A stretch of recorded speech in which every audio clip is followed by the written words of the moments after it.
नमस्कार दोस्तों। तो आज हम देखने वाले हैं format of general power of attorney. तो आइए चलते हैं। तो पहले हम देख लेते हैं कि पावर ऑफ अटर्नी क्या और कौन सा डॉक्यूमेंट होता है और इसका बेसिक्स या फंडामेंटल्स क्या है। तो पावर ऑफ अटर्नी एक डॉक्यूमेंट है ऑफ एजेंसी और फॉर्मल एग्रीमेंट। एक एग्रीमेंट है जो दो पर्सन्स के बीच में होता है।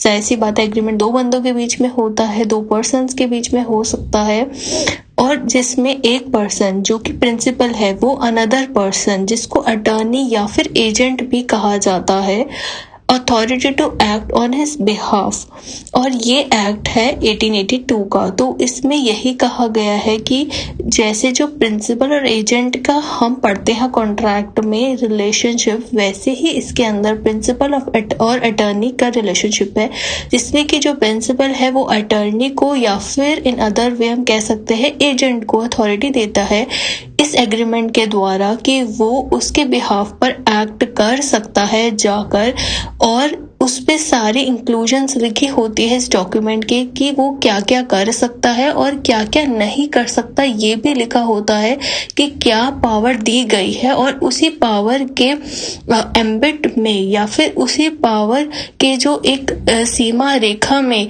जो अटर्नी है वो कार्य कर सकता है। और अगर आगे पढ़ा जाए इसके कुछ बेसिक कंसेप्ट, तो उसमें हम एक जो है पढ़ेंगे ए पावर ऑफ अटर्नी में बी बाय अ जनरल और special power. General power of attorney covers more than one subject matter, while special power of attorney relates to a specific subject matter. जाहिर सी बात है, जनरल पावर ऑफ अटर्नी एक subject एक विषय से ज्यादा के ऊपर बनता है, और जो स्पेशल पावर ऑफ अटर्नी होता है वो सिर्फ एक ही उद्देश्य के साथ बनाया जाता है। तो आइए अब हम देखते हैं इसका फॉर्मेट। आइए, जनरल पावर ऑफ अटर्नी एक सब्जेक्ट एक विषय से ज्यादा के ऊपर बनता है, और जो स्पेशल पावर ऑफ अटर्नी होता है वो सिर्फ एक ही उद्देश्य के साथ बनाया जाता है। तो आइए अब हम देखते हैं इसका फॉर्मेट। आइए देखते हैं इसका फॉर्मेट।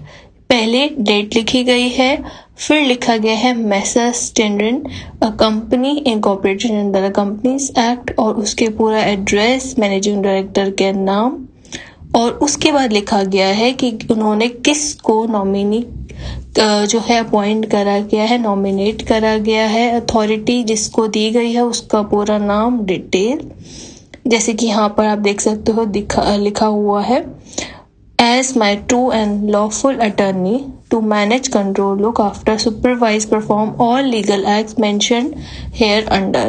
ठीक है, सो सारे जो कार्य हम लिख देंगे, सारी पावर्स लिख देंगे, जिसको दे रहे हैं उसका पूरा नाम आएगा, पूरा कंपनी की डिटेल आएगी।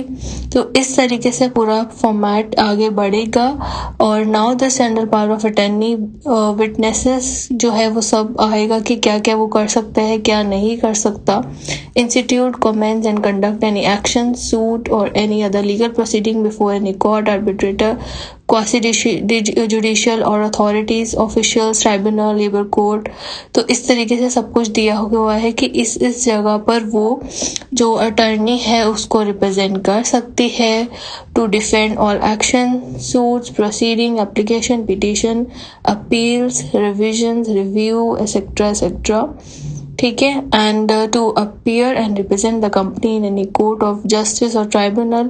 तो जो भी उनकी कंपनी है उसको भी वो रिप्रेजेंट करने के जो है उनको पावर दी गई है। और to swear affidavits and sign petition, other necessary document including वकालतनामा और इम्पोर्टेंट डॉक्यूमेंट साइन करने की भी उनको अथॉरिटी दी गई है अटर्नी को। टू कंटिन्यू एंड डिफेंड और conduct any appeal, revision, review, arbitration in any court or tribunal or office against an order। इस तरीके से उनके पास ये सारे जो है वो पावर्स हैं। नेक्स्ट लास्ट में हम देखेंगे attorney shall lawfully do or cause to be done in or about the premises by virtue of this presence in witness whereof I have signed this document on the date and place sign this document on the date and place first. तो इस तरीके से witnesses के sign होंगे और दोनों parties के sign होंगे। Thank you so much. Do share the video.